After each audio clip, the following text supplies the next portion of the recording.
Assalamualaikum. Pada 15 hari bulan, satu kereta Preway daripada Kuantan. Daripada mana tu? Balok ah? Balok Kuantan.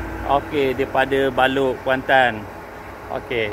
Sekarang ni kereta Preway ni saya buat grounding 5 kabel. Saya bagi arah negatif dia daripada 0.03 ke 0.04, saya turun kepada 0.00. Saya bagi kereta Preway ni lagi ringan, lagi power dan lagi pick up.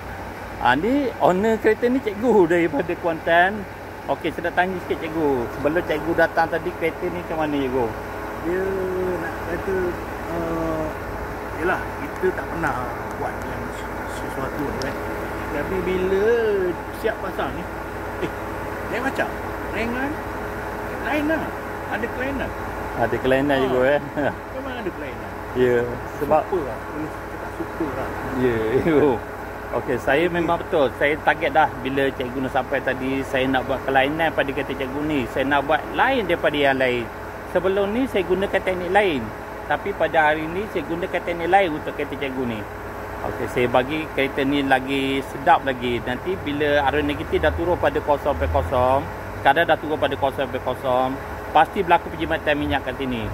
Mungkin dalam 5 hari atau 10 hari nanti bila video ni saya dah masuk dalam YouTube saya dan di dalam TikTok saya, nanti cikgu ni akan bagi respon kembali. Sebab dia dah bawa dalam 5 hari ke 10 hari ke 15 hari, dia dah rasa serasi kereta ni, dia akan bagi lagi maklum balas.